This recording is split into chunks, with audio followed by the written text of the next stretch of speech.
del descubrimiento, digamos, de la enfermedad como tal, ¿listo? Esto fue aproximadamente en 1735, ¿bien? Donde se empezó, digamos, a reportar como tal los primeros brotes, y esto ocurrió en España, ¿bien? Los primeros brotes del distemper canino. Ojo, aquí estoy hablando del distemper canino, ¿no? Ya empezó a pegar saltos agigantados, donde ya en 1764 se empezó a observar la enfermedad en el Reino Unido y en Italia. En 1770 saltó a Rusia, ¿bien? Y después, en 1853, Charles Frederick Hensiger empezó a realizar estudios más profundos sobre esta enfermedad, sobre el distemper canino. ¿Listo? Ya después, en 1985, en Suiza, 2002, ya empieza a tener ya empieza a abarcar todo el continente asiático, empieza a abarcar todo el continente europeo, y finalmente en 2004 se empiezan a tener relaciones de brotes extensos en América. Listo, les voy a pedir el favor a todos los micrófonos, por favor, manténganlos apagados.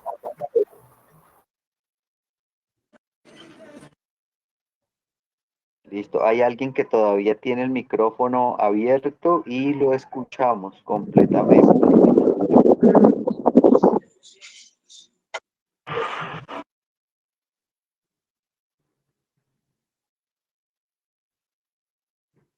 Gracias, perfecto. Bueno, listo. En 1905, el doctor Henry Carré logra aislar totalmente la primera cepa del virus del moquillo o del distemper, ¿cierto? Por eso también se le llama enfermedad de Carré, pues obviamente en nombre digamos, al que logró aislar como tal la primera cepa, y fue el doctor Henry Carré. Obviamente toda esa historia que hemos visto desde el siglo XVIII, ¿sí? Se observaba como tal signología que expresaba pues este tipo de infección viral en los perros. Únicamente esa historia data pues de la infección del distemper canino en los perros, ¿listo? No, no la que les cuento atrás del descubrimiento del sarampión y que también era un paramixo, que fue antes de y pues de la peste bovina. Dentro de su etiología y epidemiología, el virus del distemper es un paramixovirus, es un virus envuelto que tiene una nucleocápside simétrica y es helicoidal. Como lo nombré anteriormente, pues es un virus que tiene relación con el virus del sarampión, con el virus de la peste bovina, con el virus del moquillo de la foca, moquillo del delfín, ¿bien? Es un morbillivirus, o sea, hace parte de la familia de los morbillivirus y subfamilia de los paramixovirus. ¿Listo? Es un virus enzootico, o sea que tiene un amplio rango de especies, afecta a varias especies. Ahorita hablamos un poco de las especies que obviamente puede afectar. Es un virus que tiene una cadena simple de ARN y se comporta pues como una entidad viral ARN, que eso también es muy importante, muy distinto al virus del corona, como lo hablábamos ahorita, que tiene un comportamiento virulento casi parecido porque sus fases virulentas se asemejan, pero obviamente las características son distintas, ¿no? Por ejemplo, el corona es un ADN, no es ARN, ¿cierto? Mientras que este sí es un virus ARN.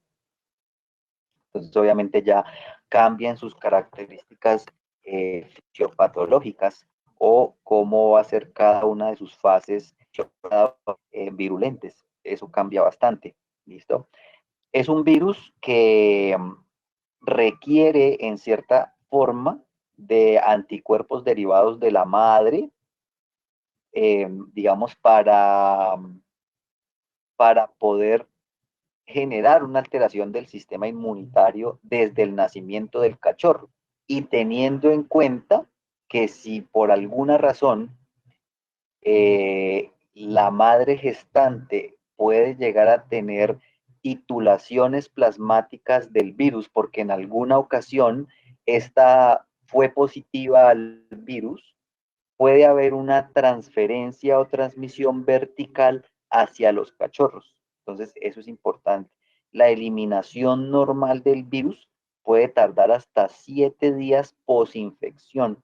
Bien, pero ahorita hablamos un poquito más como de la fisiopatogenia del virus como tal. Y tiene una gran ventaja y es que al generar anticuerpos puede generar inmunidad incluso hasta de por vida. Bien, entonces en esa ocasión tiene ventaja, pero a nivel clínico fisiopatológico tiene algunas consideraciones de las cuales vamos a hablar más adelante. ¿Listo? Entonces, dentro de su episodiología, ¿cierto? Como les digo, pues es una enfermedad enzootica que no afecta únicamente al perro, sino afecta a otras especies animales. Entonces, por ejemplo, dentro de la familia de los cánidos, que pues son todos los perros, va a afectar a los lobos, a los coyotes, a los zorros, ¿sí? Va a afectar otras especies como son los prosimides, que va a afectar a los coatí, a los mapache, a los pandas, miren, el hurón. Bien, aquí casi todavía no estamos en el auge del hurón, ¿cierto? Pues digamos en Estados Unidos sí hay bastantes hurones, pero el hurón es una especie que debe ser vacunada en contra del distemper, ¿bien? Porque lo puede afectar y genera, pues obviamente, una condición fisiopatológica igual o parecida a la de los perros, ¿listo? Bisontes, ¿cierto? La marta, que también es como un tipo de mustélido, ¿cierto? O sea, viene de la familia de los hurones. Y los felinos, vean, los felinos también pueden ser afectados por el distemper canino. En este caso, pues afortunadamente el felino doméstico aún no es afectado, pero observamos que el león, el guepardo, la pantera, el jaguar, el tigre, pues puede llegar a estar afectado por este virus. ¿Listo? Entonces, eso pues digamos para tenerlo en cuenta. Bien. Dentro de la epidemiología, pues podemos decir que el virus del distemper es cosmopolita en este momento. El término o definición cosmopolita quiere decir que es un virus que ya afecta a nivel mundial. Bien, o sea, a nivel mundial, el virus ya está reportado. Tiene una morbilidad y mortalidad alta, ¿sí? Aunque gracias a la vacunación y gracias a que ahorita a nivel mundial somos más conscientes de la importancia de la vacunación, no únicamente en seres humanos, sino también en animales, entonces hemos evitado y prevenido y disminuido la carga de las infecciones virales tanto en animales como en humanos, ¿cierto? Y obviamente teniendo en cuenta una consideración importante como lo que nosotros estamos viviendo ahorita a nivel mundial, y es que los virus pueden llegar a generar mutaciones interespecies, y creo que lo hemos vivido año tras año, ¿cierto? O sea, digamos que realmente el saber, ¿cierto? Por ejemplo, lo que pasó con el SARS-CoV-2, con el coronavirus, con el COVID-19, yo pienso que no es algo nuevo, ¿cierto? O sea, ya digamos que en algún momento de la historia se prevenía que había algún tipo de infección viral interespecie, porque ha pasado con todos los virus y obviamente los virus que tienen una alta capacidad mutagénica, pues obviamente van a cambiar su capacidad de morbilidad. Pero como les digo, afortunadamente a la vacunación, como ya se tiene protocolos establecidos y ya las personas que tienen mascota son más conscientes, entonces, y obviamente los veterinarios también ya inculcamos un poco más eh, y enseñamos a los propietarios, a los tutores de las mascotas, la importancia de la vacunación. Entonces, obviamente la morbilidad ha disminuido, pero sigue siendo un virus pues altamente mortal según, eh, según su, digamos, según la forma infectiva, ¿cierto? O más bien según el tropismo infectivo por el cual el virus empiece su replicación y el virus empiece su fase virulenta, ¿bien? Que eso pues obviamente lo vamos a hablar ahorita, ¿bien? Dentro de la fisiopatología del virus del distemper, entonces tenemos que su exposición generalmente es una infección aerosólica, ¿cierto? O sea, en el ambiente, aunque de igual manera es un virus que puede tener una infección directa, ¿cierto? U horizontal o vertical, ¿cierto? Como lo comentaba ahorita. O sea, puede ser horizontal, puede ser vertical, puede ser indirecta, puede ser directa. Generalmente, la fisiopatología más común es que después de esa exposición hay una infección en las tonsilas y en los nódulos linfáticos bronquiales. O sea, observen que es un virus que generalmente tiene tropismo por el tejido respiratorio, ¿cierto? O su sistema inmunitario respiratorio, conocido como el BALT, ¿cierto? O tejido linfoide asociado a los bronquios, ¿cierto? Empieza a generar una replicación allí y ahí empieza una infección sistémica de todo el tejido linfoide. Podríamos decir que allí, en ese momento, desde la exposición hasta el momento de la infección sistémica del tejido linfoide, han tardado entre 2 a 5 días.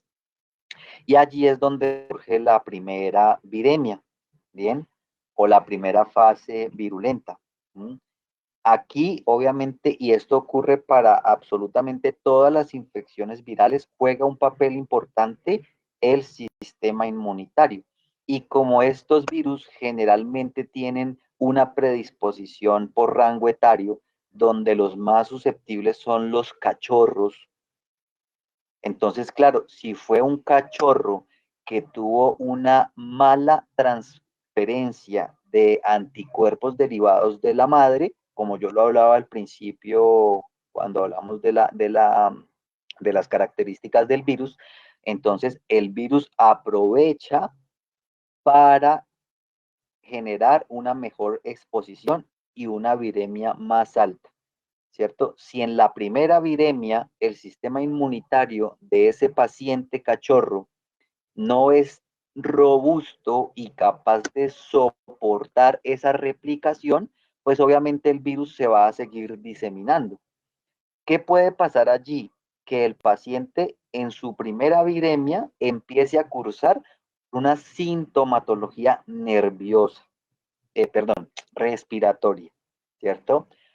Por eso es que muchas veces los pacientes con distemper tienen una signología respiratoria que puede llegar a ser autolimitante, ¿cierto? Recordemos que autolimitante quiere decir que el sistema inmunitario de ese paciente es lo suficientemente fuerte como para que él mismo por sí solo elimine el virus, elimine la carga viral y la titulación viral plasmática, ¿cierto? Pero cuando esto no ocurre, y esto no ocurre en la gran mayoría de pacientes, entonces va a haber una diseminación en epitelios superficiales, glandulares y células del sistema nervioso central. Y acá, pues obviamente también es importante la respuesta inmune. Entonces, si el paciente tiene una buena respuesta inmune, pues no va a haber replicación en el sistema nervioso central, pero sí puede llegar a haber una replicación en el sistema gastrointestinal, ¿cierto? En el sistema entérico, generalmente pues en el intestino delgado y pues va a generar, hagan de cuenta una sintomatología como si fuera un parvovirus, pero sin una gastroenteritis hemorrágica, aunque a veces hay pacientes con distemper con gastroenteritis hemorrágica, pero obviamente estas causas o signos y síntomas ya son secundarios a todas las consecuencias que genera el virus como tal frente a ese tejido u epitelio. Ahora bien, sabemos que el virus del distemper o el virus del moquillo no es un virus que afecte únicamente los tres sistemas típicos o por tropismo, que son el sistema nervioso central, el sistema respiratorio y el sistema gastrointestinal o entérico, sino sabemos que también puede afectar el sistema ocular, el sistema tegumentario, ¿cierto? Y lo hemos visto, o sea, sabemos que hay pacientes que tienen afecciones de piel producto de un problema viral por culpa del distemper, problemas oculares que puede llegar a producir el paciente, problemas osteoarticulares que también puede llegar a presentar la contaminación.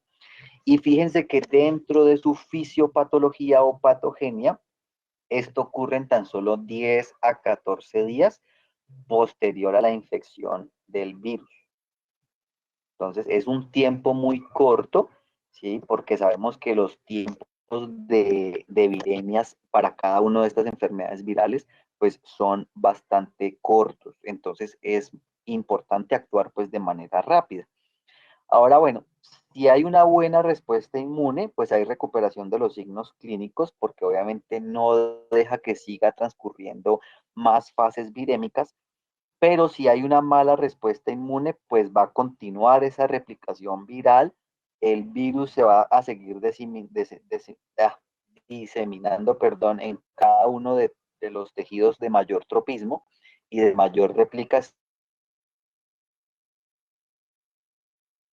que en este caso pues sería los que yo he nombrado, el respiratorio, el gastroentérico y el nervioso. Y generalmente cuando genera una afección del sistema nervioso central es porque se fibromielitis. Ya ahorita hablamos más adelante y más a profundidad de cómo es la fisiopatología del distemper cuando se produce esa famosa encefalomielitis. ¿Listo? Luego, si esa encefalomielitis es aguda, puede ser mortal para el cachorro y el cachorro pues inmediatamente fallece, o pues también el paciente joven.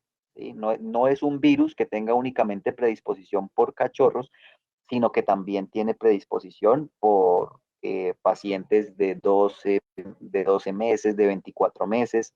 ¿Cierto? Hay reportes incluso de pacientes adultos de 36 meses, o sea, casi ya 3 años de edad, con infecciones virales por distemper.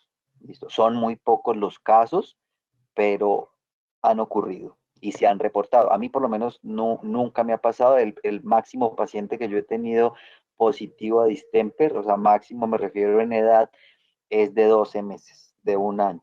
¿Listo? No he tenido realmente pacientes con, de más edad. ¿Listo? La respuesta inmune tardía, que ya estamos hablando de pacientes donde el tiempo de exposición fue entre 1 a 2 meses, entonces empieza a tener signos multisistémicos que desaparecen, pero queda la encefalomielitis crónica.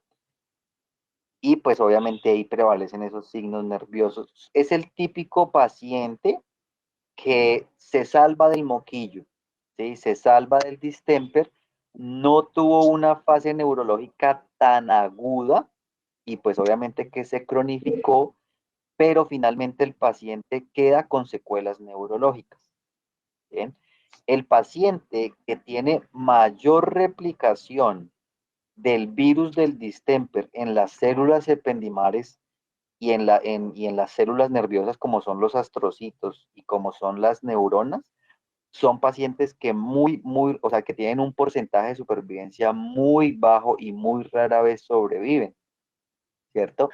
Tendría que realmente haber una replicación en el sistema nervioso muy pobre para que el paciente, digamos, salga a flote y quede únicamente con secuelas neurológicas, que sí obviamente ha pasado, ¿no? Obviamente Yo creo que la gran mayoría de nosotros de pronto hemos tenido pacientes con positivos a moquillo que de pronto inician con una fase neurológica, pero esta fase neurológica afortunadamente no se cronifica, ¿bien? Y no continúa replicándose.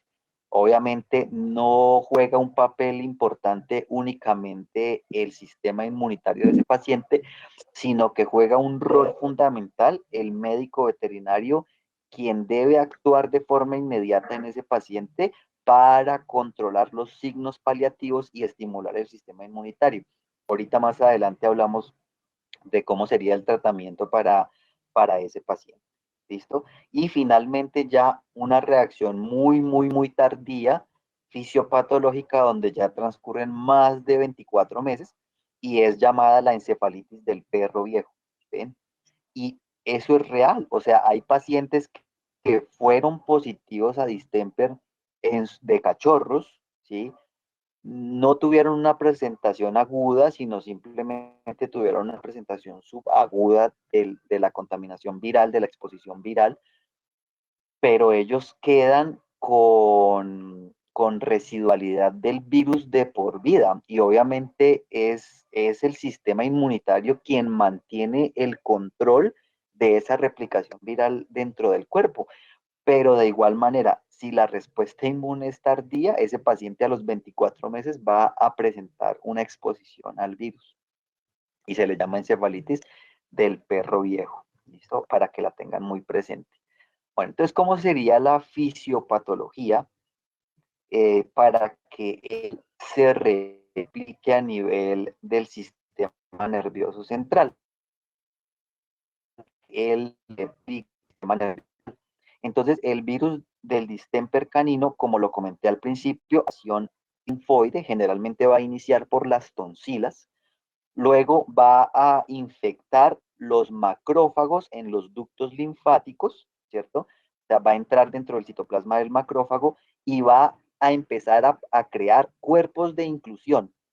Yo creo que todos se familiarizan con los cuerpos de inclusión y el cuerpo de inclusión simplemente es un remanente que deja el virus dentro de esa célula. O sea, quiere decir que la marca, bien, ya quedó marcada y va a generar una disrupción celular. ¿Qué quiere decir esto? Que la célula ya no trabaja ni funciona de la misma forma, sigue viva, ¿cierto? Sigue haciendo algún tipo de función o la función y ya queda marcada con el virus, ¿cierto? Pero no ocurre absolutamente nada más, simplemente queda marcada y queda a funcionar. Bien, bueno, el siguiente paso, entonces ya va a haber una viremia asociada a las células mononucleares, obviamente por la contaminación o exposición que hubo eh, de los ductos linfáticos, ¿listo? Y por vía arteria sistémica cerebral, entonces va a llegar al sistema nervioso, donde va a ingresar la infección en la zona perivascular del cerebro. Luego va a haber una infección periventricular en los ventrículos cerebrales. Va a entrar en los lóbulos piriformes y por último, pues va a generar una infección del nervio olfatorio y por vía de ese nervio olfatorio, entonces va a seguir contaminando todos los lóbulos piriformes del cerebro. ¿Listo? Ese sería, digamos, como la fisiopatología externa, por decirlo así. Ahora vámonos un poquito más microscópicos, ¿cierto? ¿Cómo sería esa patogénesis dentro del sistema nervioso central? Acá es importante entender cómo actúa el virus, ¿bien? Y eso es importante, a pesar de que las enfermedades virales, gracias a Dios, ya no son tan complejas como antes, lo importante es entenderlas, ¿cierto? Lo importante es entender su fisiopatología y cómo se comportan. Miren que si yo desde el principio entiendo fisiológicamente cómo es un tejido normal, entiendo cómo es la fisiopatología de una enfermedad sobre ese tejido, yo puedo hacer un tratamiento farmacoterapéutico sin ningún inconveniente porque comprendo esas dos primeras bases fundamentales de la medicina. ¿Listo? Entonces, bueno, cuando ya ha entrado en los lóbulos piriformis del cerebro, entonces va a haber eh, como que el virus se envuelve, ¿cierto? Sobre esos ventrículos cerebrales, ¿bien? Se empiezan a infectar las células ependimales, entonces observen que esos punticos rojos son el virus, ¿cierto? Y son cuerpos de inclusión que ya quedan dentro de esas células ependimales. Esas células ependimales normalmente son las encargadas de proteger, digamos, la entrada a las células nerviosas principales, ¿bien? Ya después de que esas células ependimales están contaminadas y hay un gran número de células ependimales contaminadas, entonces ya el virus pasa a replicarse a las nucleocápsides, o sea, bueno, digamos que como que está envuelta en una nucleocápside y entra al astrocito. ¿Listo? Entra al astrocito, después ese astrocito pues se encarga de empezar a generar una infección neuronal, ¿bien? Y pues obviamente esto ya empieza la cadena a generar una contaminación de un gran número de células. ¿Listo? Finalmente, cuando las neuronas están infectadas, el objetivo principal del virus dentro de estas células principales nerviosas es restringir a los oligodendrocitos para producir mielina. Y en este caso se produce una desmielinización, ¿cierto? Y todos esos signos neurológicos agudos o crónicos que tiene el paciente son a causa de la famosa desmielinización. Recuerden que el sistema nervioso central, si carece de mielina, pues no va a tener una conexión neurona o interneuronal para generar sinapsis de manera normal. Entonces, por eso los pacientes empiezan a incurrir en presentar esos signos clínicos que todos observamos, ¿listo? Hasta un punto donde llega a convertirse en un paciente ictus, ¿cierto? O sea, en un paciente convulsivo, epiléptico, ¿bien? Y obviamente ya de difícil eh, resolución, o sea, es muy difícil tratar de sacar a un paciente en esa signología, ¿sí? O sea, estoy hablando de pacientes ya crónicos que tienen convulsiones completas, no parciales, sino convulsiones completas cada 5 minutos, ¿bien? Y no hay fenobarbital que valga, no hay terapia de sueño que valga, y el paciente finalmente va a descompensarse y va a fallecer. ¿Listo? ¿Qué sigue pasando interiormente? Entonces, cuando se infectan estos astrocitos, bien, con ese antígeno del virus del distemper canino, entonces entran dentro de unas pequeñas vénulas, bien, y allí son captados por células dendríticas, bien. O sea, miren, ahí voy a marcar acá.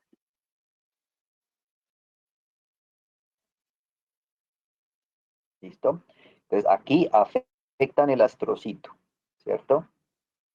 Aquí entran en unas pequeñas vénulas y son captados por las células dendríticas. Obviamente, todas estas células centinela, que son las células dendríticas, los macrófagos, que son finalmente células del sistema inmunitario que van a hacer la famosa presentación de antígeno al mayor complejo de histocompatibilidad, viajan es por vía sanguínea. Bien, aquí observamos oligodendrocitos contaminados o infectados y vemos cómo hay una sensibilización de linfocitos al antígeno del distemper canino. O sea, empieza a haber una liberación de linfocitos excesiva.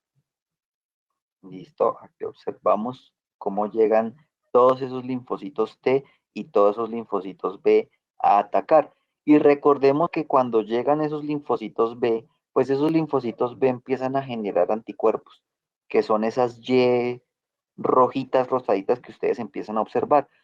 Obviamente con el objetivo de qué? De ir a envolver el antígeno, ¿cierto? Para que el mayor complejo de histocompatibilidad lo pueda reconocer y cuando lleguen neutrófilos y bueno, lleguen linfocitos T o lleguen los famosos natural killer, pues puedan atacar ese tipo de células. Bueno, aunque el natural killer es indiferenciado, ¿no? Ese sí mata lo que sea. Entonces, claro, van a llegar y bajo esos receptores que son los anticuerpos, pues ya van a reconocer pues qué células están infectadas o qué células no. Y acá hay un inconveniente gravísimo porque obviamente en un paciente crónico, bueno, o en un paciente agudo, pues ya la gran mayoría de células están contaminadas. Entonces, en ese caso, ¿qué creen que puede ocurrir? Pues en ese caso, el paciente va a tener una respuesta inmunitaria, ¿bien? Donde el mismo organismo pues va a empezar a eliminar todas las células que están contaminadas y están marcadas con el distemper canino. Entonces se va a complicar aún más el cuadro de ese paciente. ¿Listo?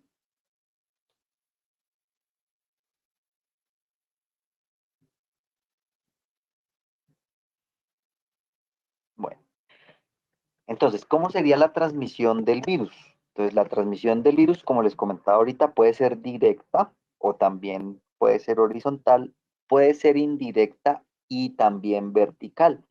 Y miren que cuando la mamá de estos cachorros ha sido contaminada y no tuvo una buena reacción inmunitaria para generar anticuerpos, vía placentaria puede transmitir antígenos de distemper con muy poca carga de anticuerpos.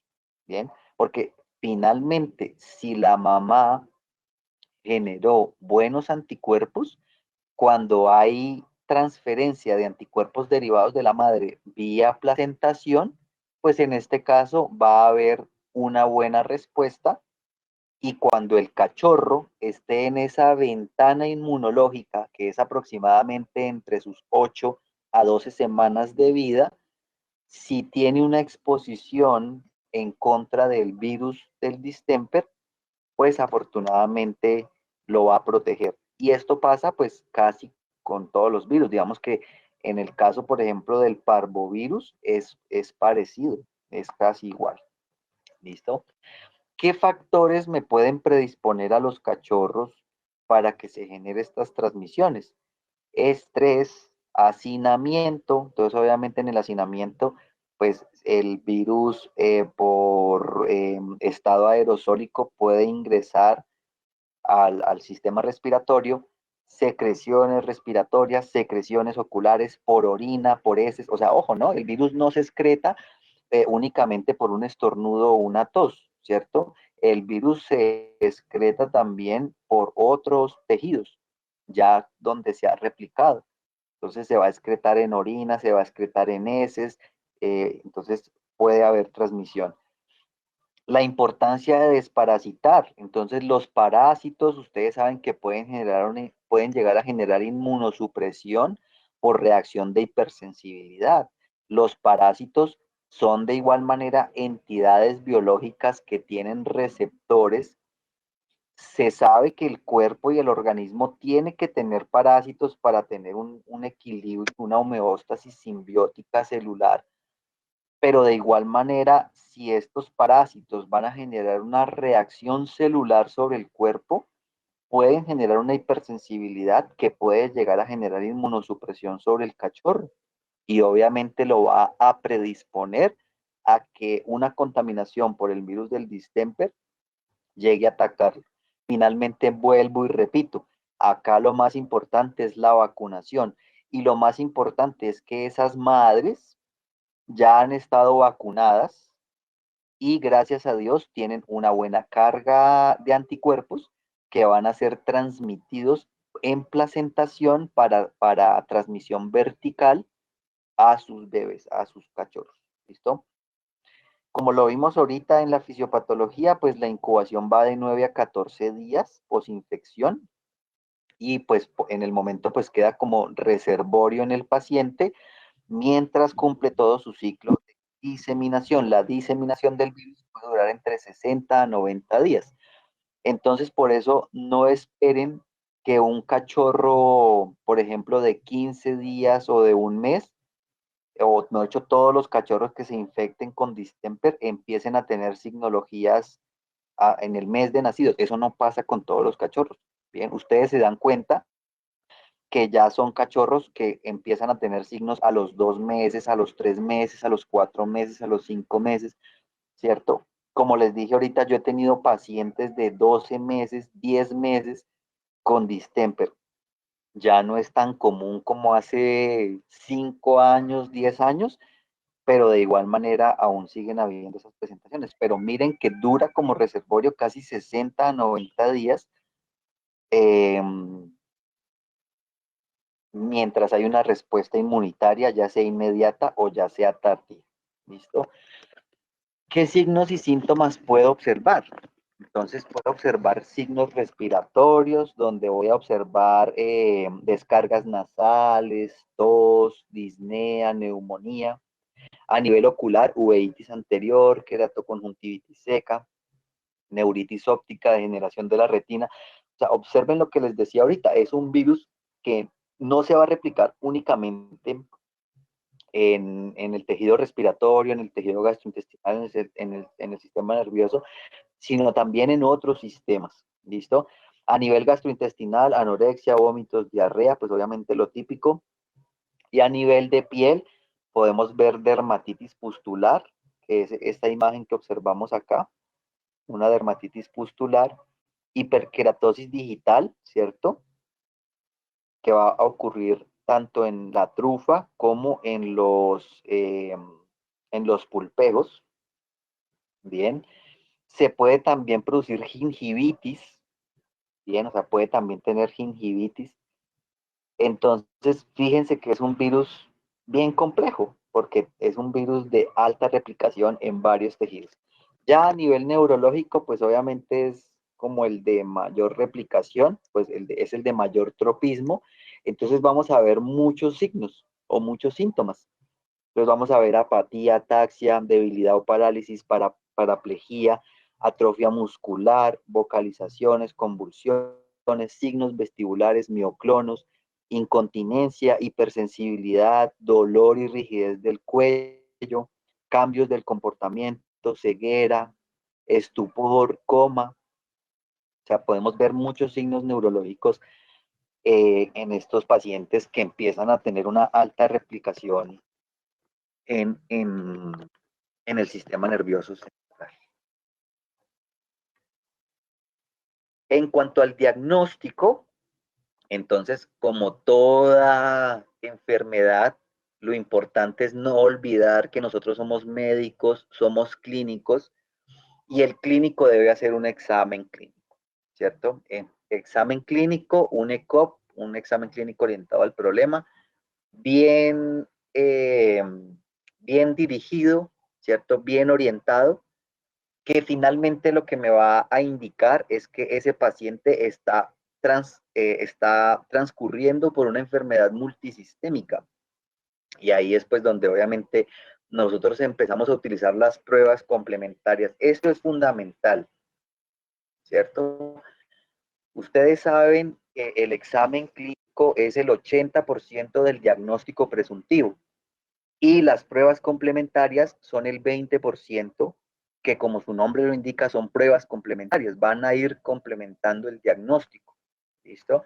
Entonces ahí empezamos ya a tomar exámenes de laboratorio, como por ejemplo el cuadro hemático, que me va a ayudar bastante, donde puedo observar signos de patología clínica como son anemias normocíticas, normocrómicas regenerativas, leucopenias, linfopenias, trombocitopenias, monocitosis, ¿cierto? Como lo están observando ahí en ese cuadro hemático ejemplo que está en la derecha de la diapositiva. Eso digamos que sería un cuadro hemático de libro, pero yo sé que al 100% del auditorio que me está escuchando le ha pasado que tiene pacientes positivos a una enfermedad viral, ¿sí? Y tienen un cuadro hemático normal, tienen bioquímicas normales. Y si quieren, terminemos la de rematar. Hicieron la prueba rápida de antígeno anticuerpo y salió normal. Y el paciente muestra signología grave, multisistémica. Bien. Entonces, claro, ahí es donde nosotros recordamos la fisiopatología y el comportamiento del virus y muy posiblemente el paciente ya tenga una alta replicación en algún tejido específico, pero hasta ahora está cursando por la primera viremia. Y en ese caso hay una alta replicación sobre ese tejido importante, sobre ese órgano importante, pero todavía no hay una respuesta sistémica a nivel vascular. Entonces no vamos a ver una respuesta. Y eso suele ocurrir. O sea, yo he visto muchos pacientes con parvo, he visto muchos pacientes con distemper, he visto pacientes con otras enfermedades virales que no son tan, digamos, tan mórbidas y tan mortales como esas dos, pero que sabemos que el paciente tiene esas infecciones virales y me muestra un cuadro hemático totalmente normal. Entonces, les estaba comentando que en este caso, pues ese paciente ya me está mostrando una agudeza mayor de su replicación viral porque observamos que tiene anemia. Bien, entonces este virus normalmente pues no tiene nada que ver ni tiene un tropismo por células rojas, por glóbulos rojos.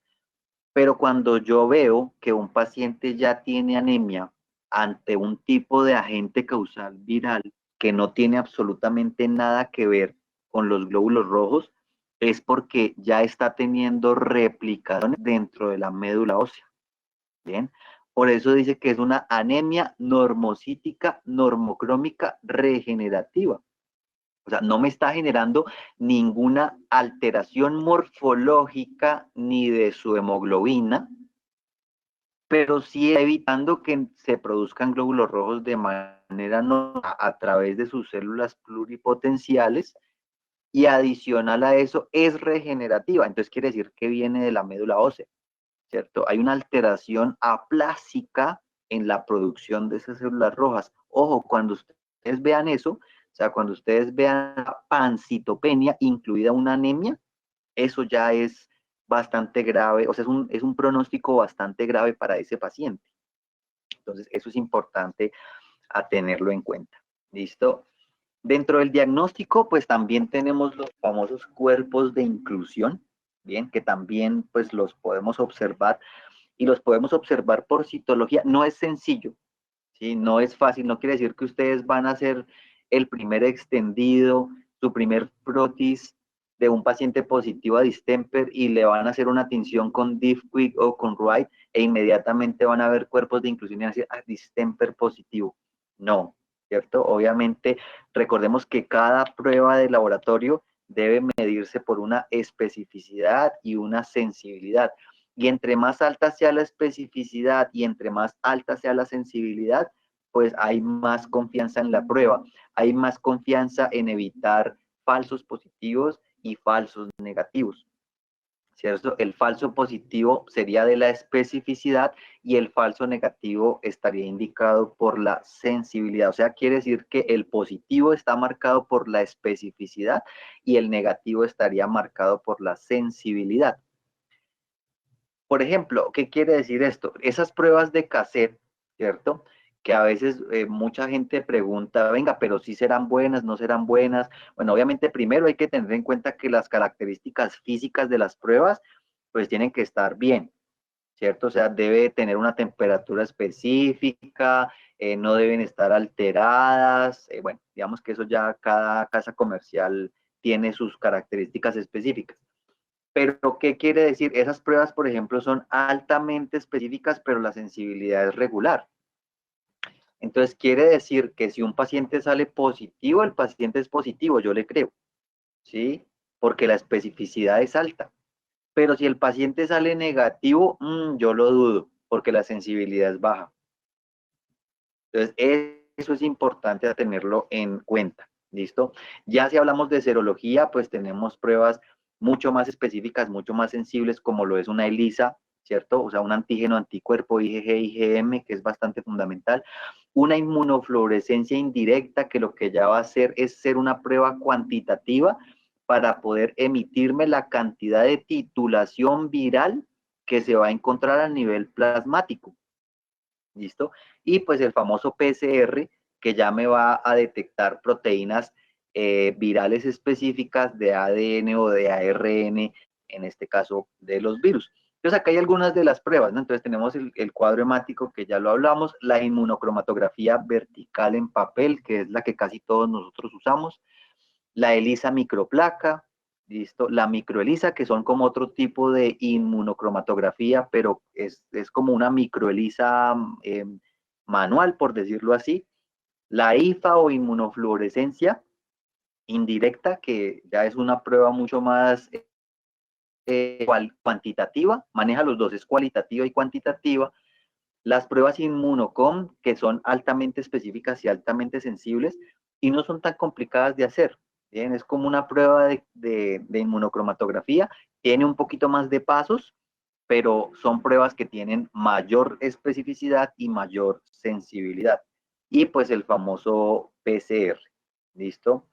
En esta gráfica, pues me muestra, eso es una representación esquemática direccional de las fórmulas para calcular la sensibilidad, la especificidad versus el valor predictivo positivo y el valor predictivo negativo. Finalmente, pues bueno, la dejo ahí para todos, pero finalmente lo que yo les expliqué ahorita, ¿bien? La especificidad va hacia el positivo, la sensibilidad va hacia el negativo, ¿bien? Y si yo tengo una prueba que es altamente específica, pues va a tener un valor predictivo más hacia el positivo. Si tengo una prueba que es más sensible, pues va a tener un valor predictivo hacia el negativo, ¿sí? Y en este caso, pues según el dato o información que yo tenga sobre la sensibilidad de la prueba o la especificidad, pues me va a dar la confianza para saber si la prueba es o no confiable, ¿bien? La gran mayoría de estas pruebas, pues son altamente confiables. ¿Por qué? Porque tienen especificidades del 99.5% y tienen sensibilidades del 97.5%. Entonces baja un poquito, no es mucho, aunque obviamente hay que tener en cuenta que un 3%, un 2.5%, hasta un 1.5% puede ser un porcentaje grande, pues según obviamente una media poblacional, para indicarme que la prueba no es confiable o si es confiable. Por eso es importante tener en cuenta eso. Pero finalmente tienen un alto porcentaje, ¿sí? O sea, no, para no enredarnos, tienen un alto porcentaje. Porque si nosotros lo comparamos, por ejemplo, con un cuadro hemático, ¿bien? El cuadro hemático, ¿qué inconveniente tiene? Que el cuadro hemático tiene una especificidad y una sensibilidad. La especificidad es como del 70% y la sensibilidad es como de un 40%, es muy baja. Pero finalmente el cuadro hemático, pues es una herramienta que a mí siempre me va a ayudar para seguir, digamos, seguir tomando una decisión de qué otros exámenes complementarios puede recibir ese paciente. Y adicional a eso, el cuadro hemático nos sirve para observar el seguimiento y pronóstico de nuestro paciente, ¿cierto? Entonces, eso es importante a tenerlo en cuenta. Listo, bueno, esto es lo mismo. Aquí explica la prueba Inmunocom, listo. Una inmunoenzimática de fase sólida que me mide tanto antígeno como anticuerpo. Entonces me va a medir anticuerpos de inmunoglobulina M versus el anticuerpo del virus del distemper, ¿cierto? Y pues, ¿por qué inmunoglobulina M? Pues porque necesito ver ya anticuerpos post-infección, ¿listo? Y pues obviamente también para tratar de no confundir los anticuerpos post-vacunales, que serían los de la inmunoglobulina G versus los de la contaminación por el virus real, ¿cierto? O sea, por el virus, o sea, por el antígeno natural, que serían los de la inmunoglobulina M. Entonces, eso también es importante. Es una prueba semicuantitativa que me va a medir anticuerpos de inmunoglobulina M versus los inmunoglobulina G. Listo. Miren la especificidad. Bueno, acá me da, por ejemplo, una especificidad de la prueba de Parvo, que es de 90.8 y una sensibilidad de 91.4. A pesar de ser una muy buena prueba, porque es una prueba cuantitativa para inmunoglobulina M y semicuantitativa para inmunoglobulina G, no es una prueba que tenga tanta especificidad y tanta sensibilidad. Pero ojo, no la podemos comparar con una prueba de inmunocromatografía. ¿Por qué? Porque son dos técnicas totalmente distintas, ¿cierto? La inmunocromatografía es una prueba únicamente cualitativa, ¿cierto? O sea, simplemente me dice es positivo o es negativo. Mientras que estas pruebas son diferentes porque estas pruebas son cuantitativas para un anticuerpo, semicuantitativas para otro. O sea, quiere decir que ya me va a dar una escala para saber si realmente el paciente es positivo o no. ¿Listo? Miren, por ejemplo, la sensibilidad y la especificidad del IFI, de la inmunofluorescencia indirecta. Yo ya tengo una especificidad del 100%, tengo una sensibilidad del 89.47%, tengo un valor predictivo al negativo de 95.2 y un valor predictivo al positivo del 100%. O sea, ¿qué quiere decir eso? Que si en la prueba me sale que es positivo, pues yo le creo 100% que es positivo. Pero si en la prueba me sale que es negativo, pues yo le tengo que creer el 95.2% que es negativo. ¿Ven? Y me quedaría faltando un 4.8% que me puede decir que el paciente sí realmente es un falso negativo. Entonces hay que tener en cuenta esas cosas. Bueno. El famoso PCR, la reacción en cadena de polimerasa, que es un fragmento del ADN o el ARN patógeno, ¿listo? Utiliza calor de enzima polimerasa, por eso se llama reacción en cadena de polimerasa. Es una prueba semi-cuantitativa que también lo que va a hacer es expresarme de manera, o sea, por titulación, cuánto es la cantidad de virus que en ese momento está cursando en esa cadena de ADN que me ha detectado, pues obviamente, el PCR. ¿Listo? Hay diferentes tipos de PCRs, ¿listo? Generalmente el que más usamos nosotros en veterinaria es el PCR isotérmico, ¿bien? Porque pues hay muchos PCR, si hablamos por ejemplo del PCR transcriptasa reversa, pero pues ese PCR-RT no es para todas las pruebas, ¿cierto? No quiere decir que ustedes mandan a hacer una prueba PCR y a todas las pruebas PCR les hagan RT. Tendrían que ustedes solicitar, venga, es que este virus es transcriptasa reverso, entonces yo necesito que me haga un PCR-RT, ¿bien? Pero no para, o sea, un virus ADN o un virus ARN requiere más otro tipo de PCR, digámoslo así, entre comillas, más básico, como para no complicar un poco la explicación de lo que es el PCR. ¿Listo? Bueno.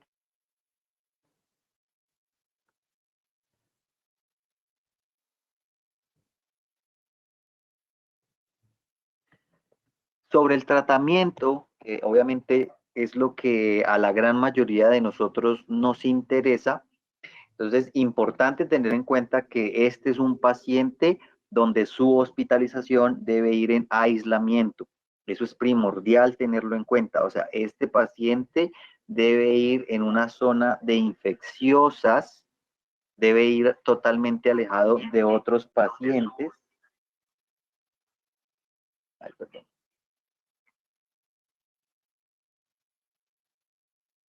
Perdón, qué pena con ustedes.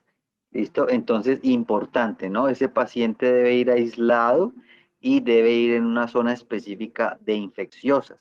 Bien, importante en estos pacientes. Y yo creo que esto no es únicamente para el paciente positivo a una enfermedad viral por distemper, sino es para cualquier tipo de paciente descompensado por una descompensación electrolítica de cualquier tipo de agente causal, bacteria, virus, parásito, hongo, ¿cierto? Que cause pues obviamente una contaminación o infección sistémica. Y es medir las concentraciones de glucosa 2 veces por día. Bien, o sea, ese paciente yo debo estar midiendo glucosa 2 veces por día y lo ideal también es hacer un cuadro hemático porque se supone que es un paciente en hospitalización de aislamiento en el cual llega un punto donde nosotros tenemos que tratarlo casi como un paciente de unidad de cuidados intensivos. Bien, importante y base de todo, controlar el desequilibrio ácido básico, el desequilibrio electrolítico y en medida de lo posible, colegas, tratar de medir electrolitos, o sea, tratar de hacer un ionograma completo. Bien, ahí pues yo hablo básicamente de medir potasio, cloro, dextrosa y sodio, pero la idea es un ionograma completo, ¿cierto? Un ionograma que me indique cómo está el estado electrolítico del paciente. Y si es posible, también medir gases arteriales, ¿bien? Para poder detectar si mi paciente está cursando o por un desequilibrio en acidosis metabólica o en alcalosis metabólica, ¿bien? Vean, si nosotros controlamos inicialmente el equilibrio ácido básico, tenemos más del 60% del terreno ganado sobre ese paciente, ¿bien? Pero finalmente un paciente llega a SDOM, ¿cierto? O sea, se produce un síndrome de falla multiorgánica cuando el paciente llega a un desequilibrio electrolítico total. O sea, el paciente tiene hipopotasemia, hipocloridemia, tiene hiponatremia, ¿cierto? Tiene la glucosa por el piso y adicional usted va y mira ese lactato y está por las nubes. Bien.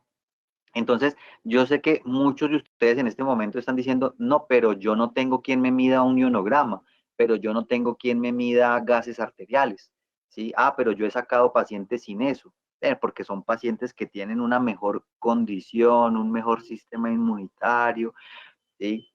Pero muchas veces ese pequeño porcentaje, o sea, que uno dice, bueno, este paciente solo tiene un 10% de posibilidades de vivir, de salir adelante, es un 10% de posibilidades que si de pronto nosotros lo comentamos con el tutor de esa mascota y le decimos, bueno, mira, este paciente es de pronóstico reservado a negativo, pero yo voy a hacer lo posible y lo que esté en mis manos, pero necesito inicialmente tomar un ionograma completo, necesito tomar unos gases arteriales y pues no son pruebas que sean tan económicas, solo una o dos personas lo hacen en mi ciudad, ¿cierto? Entonces, pero necesito eso de urgencia.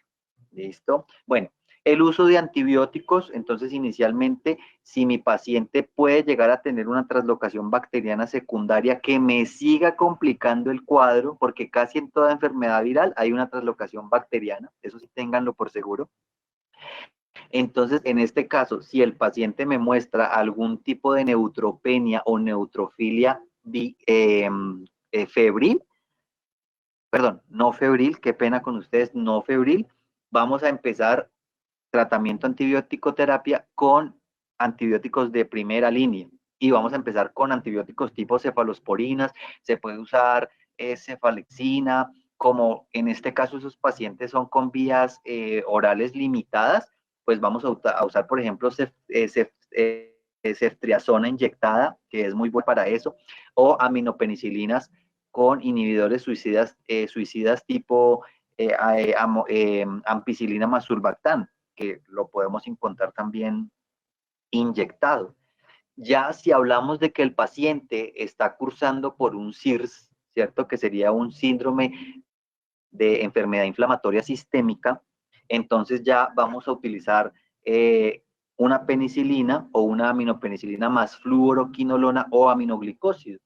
Por ejemplo, vamos a usar marbofloxacina más una penicilina, ¿cierto? Puede ser más una penicilina potásica, una penicilina sódica, ¿listo? O cambiamos la penicilina porque de pronto no nos gusta el uso de las penicilinas naturales por una reacción de hipersensibilidad, entonces usamos una aminopenicilina, por ejemplo, una ampicilina, una amoxicilina, más una fluoroquinolona, ¿cierto? Entonces, amoxicilina más marboquín, o cefalexina más marboquín, o ceftriaxona más marboquín, o más enrofloxacina, ¿cierto? O cambiamos la enrofloxacina y vamos a usar un aminoglicósido, entonces podemos usar genta, ¿bien? Pero importante, este paciente es un paciente que necesitamos actuar lo más pronto posible. O sea, yo sé que ustedes están pensando en el uso racional de los antibióticos, ¿sí? Pero este es un paciente que debe tener translocación bacteriana de cocos gram positivos, cocos gram negativos, bacilos gram positivos, bacilos gram negativos. O sea, debe tener una mezcla de todo súper complicada. Entonces, es un paciente que debemos actuar rápido. ¿Por qué? Porque finalmente quien lo está matando no es el virus, quien lo está matando es la descompensación hidroeléctrica y electrolítica y ácido básica, y adicional a eso están multiplicándose bacterias que están generando un daño tisular. Entonces, no nos da espera ese paciente, ¿listo? Bueno, importante seguir con el cuadro hemático, como les digo, lo ideal sería 2 por día, o sea, cada 12 horas, y proteína C reactiva, ¿cierto? La proteína C reactiva es una prueba que nos va a indicar si hay algún tipo de inflamación aguda o crónica sobre el cuerpo. Obviamente no nos especifica qué órgano, nos habla de una inflamación sistémica, pero si nosotros vemos que a las 24 horas el paciente está disminuyendo su proteína C reactiva, entonces nos está indicando que el paciente está mejorando, ¿cierto? Proteína C reactiva más lactato, que es bastante importante. Y aquí empezamos ya a hacer toda la terapia paliativa.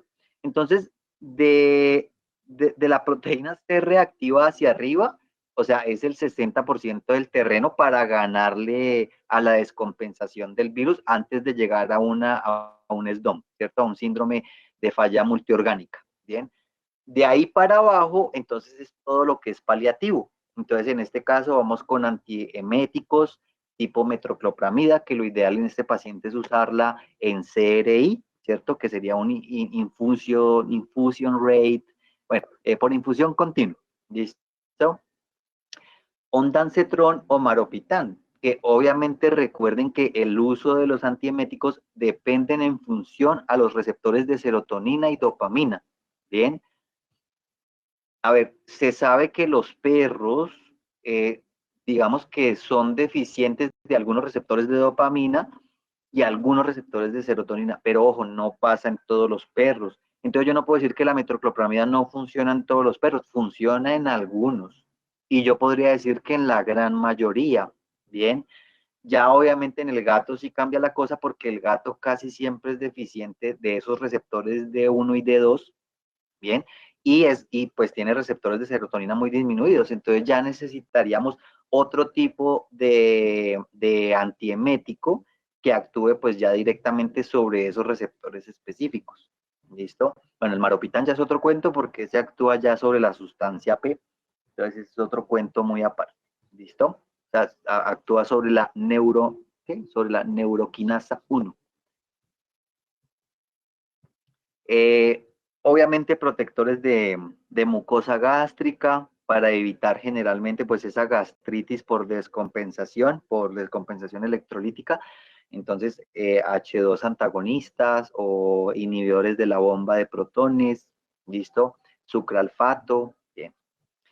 Si el paciente tiene anemia muy marcada y es regenerativa, entonces transfusión sanguínea, ya sea de sangre, ya sea de plasma.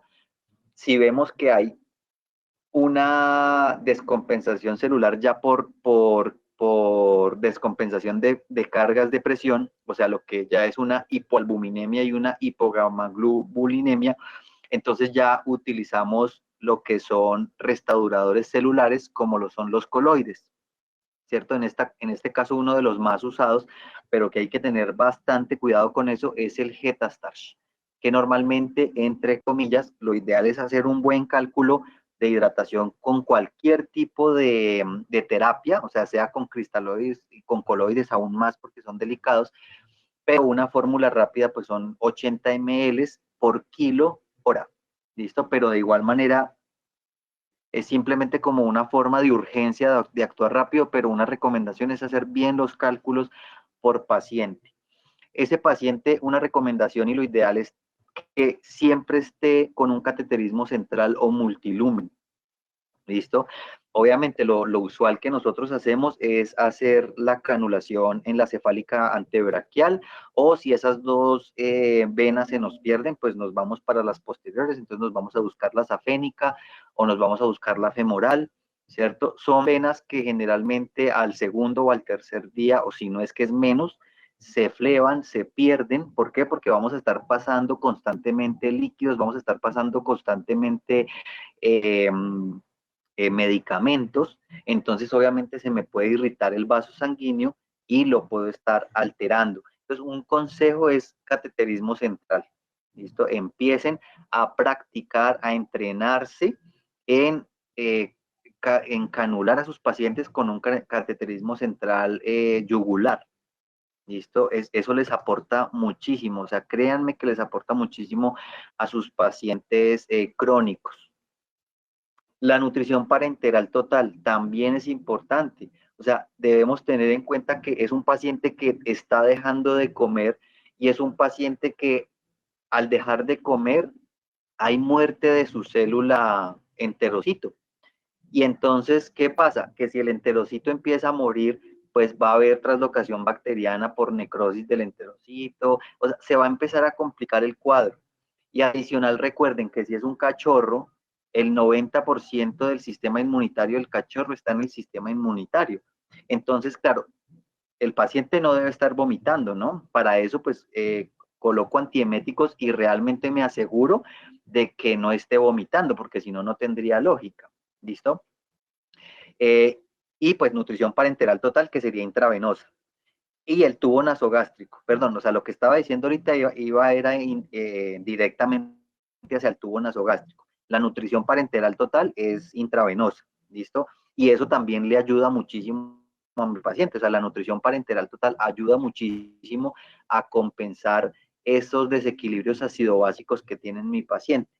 Miren, por ejemplo, ese artículo que coloqué ahí, que es el efecto de la nutrición enteral temprana sobre la permeabilidad intestinal, pérdida de proteína intestinal y, digamos, como la salida de la enfermedad, el outcome, en perros con enteritis parvoviral severa. Bien, y de esos hay varios artículos, ¿sí? Digamos que si ustedes leen ese artículo, pues va dirigido hacia pacientes con parvovirus, pero finalmente un paciente con hepatitis, un paciente con pancreatitis, un paciente con enfermedad renal crónica, un paciente con distemper canino, pues lo ideal es evitar la pérdida de proteína intestinal y evitar la pérdida de permeabilidad eh, intestinal colocando el tubo nasogástrico. ¿Listo? Bueno, un poquito del tratamiento, que obviamente eso es importante. Y pues no podemos olvidar la prevención, colegas, eso sí es fundamental. ¿Listo? Importantísimo. Según el esquema de vacunación de Guasaba, lo que él sugiere, porque recuerden que esto es un edicto no obligado, no obligatorio, pero ellos recomiendan y sugieren empezar vacunación de perros y gatos desde los 45 días post nacimiento. Bien, aunque también hay protocolos donde se pueden empezar desde el sexto mes, ¿cierto? Perdón, desde el octavo mes, o sea, desde los 2 meses, o incluso hay protocolos desde la 10ª semana. Pero recuerden que esto depende de la prevalencia y la incidencia del virus en su zona, ¿cierto? Lo ideal es empezar siempre, o sea, digamos, lo que ellos dicen, lo ideal es siempre empezar desde los 45 días post nacimiento, que sería más o menos el mes y medio, 6 semanas de vida, y realizar una vacunación cada 15 a 21 días. Ya cada uno en su clínica escoge el protocolo si lo quiere cada 15 o cada 21 días, es aceptado. ¿De qué depende de que sea cada 21 o cada 15 días? Incluso se puede hasta los 28, pero ellos no comentan de hacerlo hasta los 28, sino ellos comentan en su artículo de hacerlo cada 15 o cada 21 días. ¿Por qué? Porque esto depende de la unidad formadora de colonias virales, ¿cierto? La unidad formadora de colonias de anticuerpos en este caso. Cuando yo aplico la primera vacuna, que lo voy a hacer generalmente con virus esenciales, que en este caso para el perro los virus esenciales son el parvo y el distemper, entonces yo lo voy a hacer y voy a generar algo que se llama alarma inmunológica, ¿cierto? Entonces, como estos son virus atenuados, me va a generar una liberación de algo que se llaman los DAMs, ¿sí? Que son como patógenos asociados a, digamos, como al antígeno que está liberando la vacuna, ¿cierto? O sea, el virus atenuado. Pero esos DAMs hasta ahora me están generando un estímulo para empezar a atraer a las células centinela, que en este caso son las células dendríticas, los macrófagos, ¿cierto? Y algunos linfocitos T, que también funcionan como células presentadoras de antígeno. Ya cuando yo aplico el segundo refuerzo, hagan de cuenta, es como si yo estuviera cargando la pila, o sea, estoy reforzando la primera vacuna que yo coloqué, ¿cierto? Lo estoy reforzando y en ese caso pues ya estoy estimulando más la atracción de esas células centinela. Como esto va en cantidad a la unidad formadora de colonias de antígenos y de anticuerpos, entonces cada vez que haya más antígeno, pues obviamente hay mayor producción de células centinelas que van a ir a generar la presentación al mayor complejo de histocompatibilidad y en este caso pues ya van a ir a empezar a generar células, células de la línea blanca o la progenie blanca que van a empezar a generar anticuerpos contra esos virus, ¿sí? Porque finalmente aquí no hay neutrófilo que valga, ¿cierto? O sea, aquí contra la enfermedad viral solo son los linfocitos T, los linfocitos B que me van a crear anticuerpos, los natural killers y los macrófagos, obviamente, ¿cierto? Que van a ir directamente a atacar allá. Entonces, es importante la vacunación. Incluso, ¿qué recomienda Guasaba en los cachorros? Recomienda hacer un booster de 5 vacunas. ¿Cierto? O sea, normalmente el protocolo anterior decía que 4, incluso el más antiguo decía que únicamente 3. Lo ideal son 5 vacunas, con un espacio de intervalo entre 15 a 21 días. Y esto aplica para el perro y aplica para el gato. Obviamente iniciando con las vacunas o los virus esenciales, ¿cierto? Bueno, y básicamente sería eso la conferencia de hoy, mis estimados colegas. Espero no haberme extendido tanto, espero no haber sido tan tedioso, ¿sí? Es un tema que obviamente tiene más trasfondo, porque si nosotros habláramos con neurólogos, pues obviamente ellos ya en profundidad nos explicarían cómo fisiológicamente pues va a generar estas alteraciones. Bien, pero como ustedes lo saben, la idea era una actualización sobre todo el tema clínico patológico del distemper en el perro. ¿Listo? Colegas, muchas gracias. Espero les haya gustado muchísimo y todas las preguntas son bienvenidas. Gracias. Muchas gracias, doctor Juan Esteban, por esa actualización que nos dio sobre el distemper canino. Con mucho gusto, doctora Rosmary, claro que sí. Muchas gracias a los participantes que estuvieran el día de hoy. Estamos esperando las preguntas.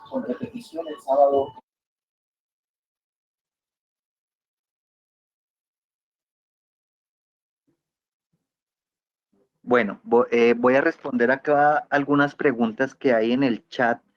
Por ejemplo, el doctor José Ignacio Nieves pregunta, ¿qué pasa en los pacientes que no se pueden incorporar, que pierden la propiocepción y que pierden sentidos como el olfato y la vista? ¿Qué hacer? ¿puedo usar corticosteroides? No, si esos pacientes están perdiendo todas estas funciones motoras a causa de una infección por distemper, es porque se está generando una desmielinización. Lo ideal en ese tipo de pacientes es hacer el tratamiento que hablamos, o sea, evitar la descompensación electrolítica, hidroeléctrica, ¿cierto? O sea, hidratar al paciente, evitar la pérdida de permeabilidad intestinal, bueno, todo ese tema, pero lo importante es empezar a generar neuroprotección. Sí, hay varios artículos del uso de corticosteroides, ¿sí? Por ejemplo, el uso de prednisolona o el uso ya de corticoides de depósito tipo triamcinolona, donde se pueden ver respuestas positivas, pero hay que tener en cuenta que el corticoide generaría un buen efecto si lo que yo estoy tratando es una encefalomielitis producida por ese tipo de infección. O sea, me explico, si la infección del virus lo que generó fue una inflamación encefálica y todos los signos que se están transcurriendo es por inflamación encefálica. ¿Qué pasa? El corticoide, ¿en qué me puede ayudar? Como va a generar esa desinflamación, ¿cierto?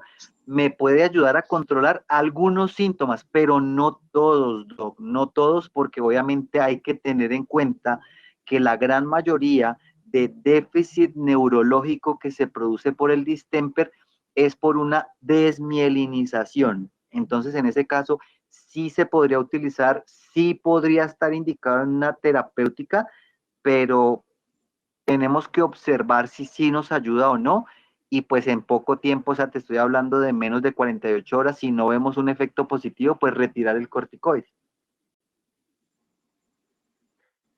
Me hace otra pregunta el doctor Jaise Campo. Me dice, doctor, tengo una duda, ¿una vacuna por qué puede producir moquillo? Ah, no, perdón, atrás.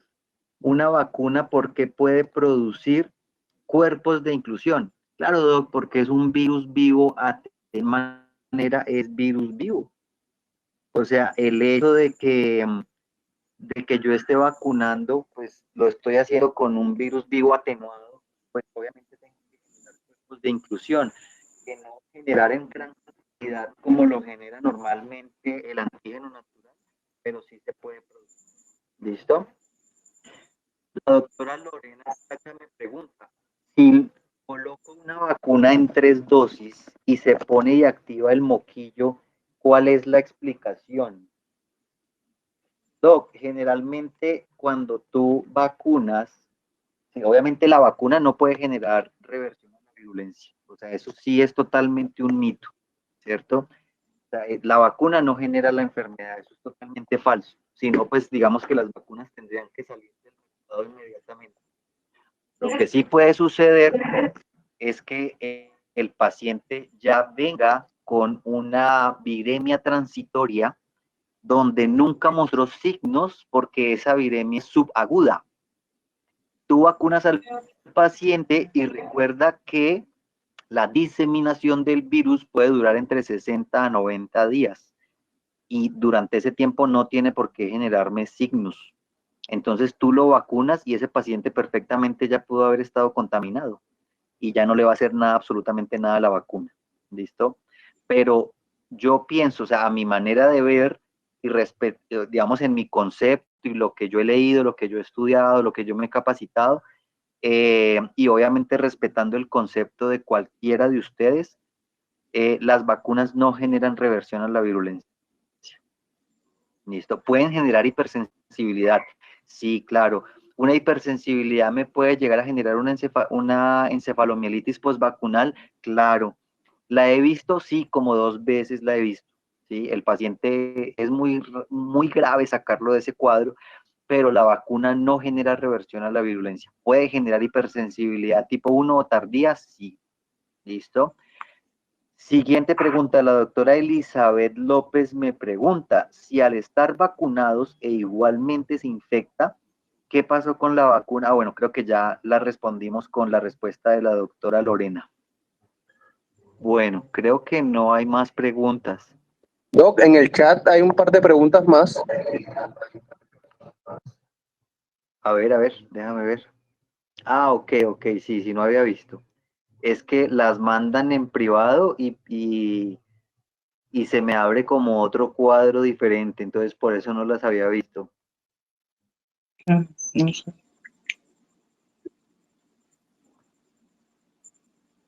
Bueno, Anaí me pregunta, ¿el virus del distemper puede presentar variantes en los que las vacunas no cubra o proteja al paciente?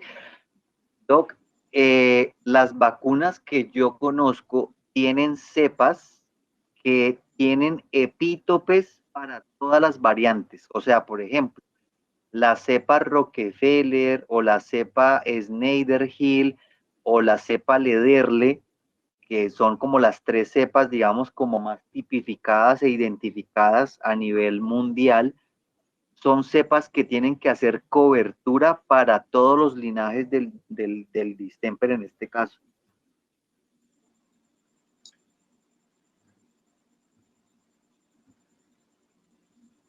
Listo. Bueno, acá me preguntan, ¿qué opina de la inmunoglobulina como tratamiento? ¿Qué opina de los inmunoglobulinas como tratamiento? Sí, Doc, los sueros hiperinmunes son buenos, pero son terapias complementarias para el tratamiento. Y pasa algo parecido como los interferones. O sea, el suero hiperinmune inmunoglobulina puede generar dos efectos. O le ayuda al sistema inmune a generar más anticuerpos para controlar el virus, o mata al paciente, lo descompensa. En el caso del interferón pasa lo mismo porque el interferón, sea incluso específico, o sea, un interferón específico para el perro, puede llegar a generar una respuesta hiperinmunitaria, o sea, digamos que hiperestimula el sistema inmunitario y el sistema inmune se apaga y se produce una inmunosupresión más aguda y el paciente pues se va a descompensar peor por culpa de esta enfermedad. Listo. Noé Rendón pregunta, en pacientes convulsivos, ¿qué recomiendas? No, pues hay que hacer terapia para paciente convulsivo. Como el paciente no tiene vía oral en ese caso, hay que empezar, por ejemplo, con terapia de sueño, ¿sí? Propofol en infusión continua en un buretrol, o bueno, si tienen bomba de infusión, pues obviamente mucho mejor. Hacen una dilución en 50 ml a 6.6 miligramos por kilogramo de peso, o incluso más alto, 9 miligramos por kilo de peso en 50 ml. Y empiezan a hacer una infusión continua a 1 ml kilo hora.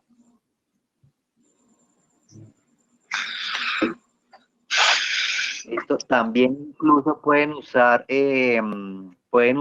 gabapectina o pregabalina y benzodiazepinas. Es que realmente yo he tenido pacientes donde he tenido que usar midazolam más la terapia de sueño más pregabalina para poder controlar la convulsión del perro.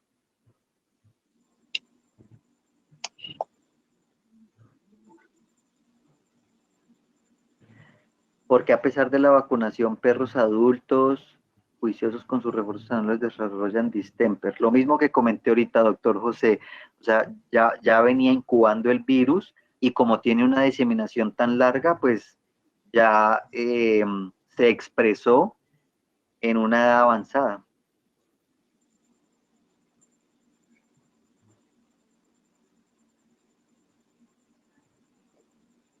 Sí, ese Canglob no lo he usado, Doc. Sé que es de Becol, pero nunca lo he usado, la verdad.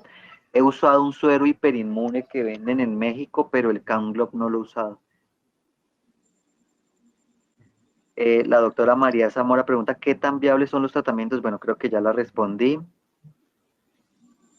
Y ese es el que yo uso, el Actimum. Sí, igual, pasa lo mismo. Es muy bueno,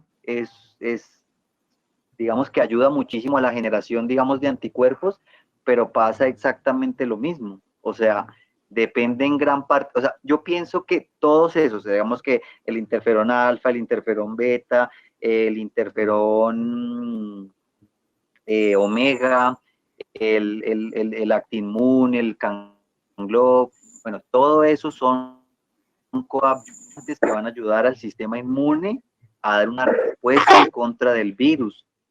Finalmente, lo que ustedes tienen que hacer es compensar a su paciente en el desequilibrio ácido básico.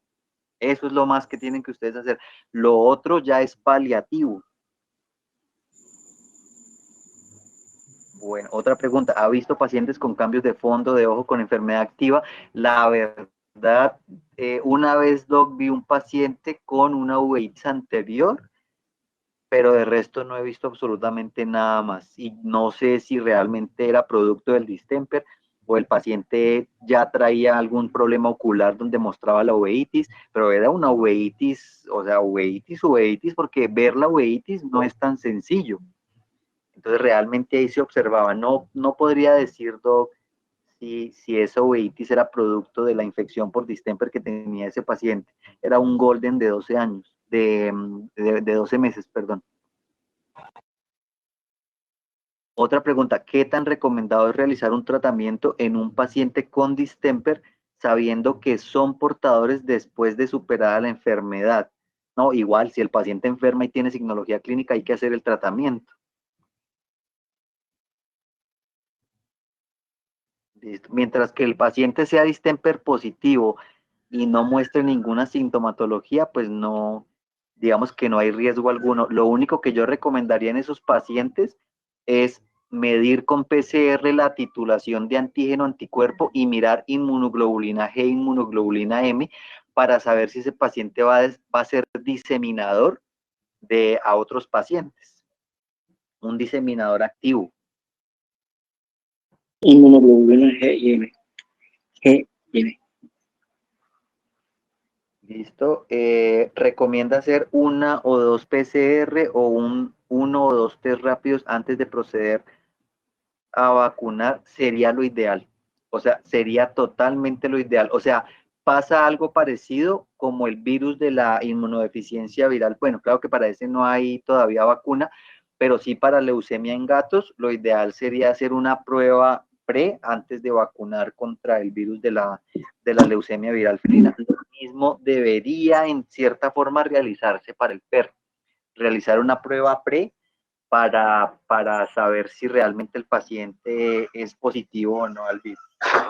Espero les haya gustado, eso es lo más importante, que todos nos nutramos de academia y de conocimiento.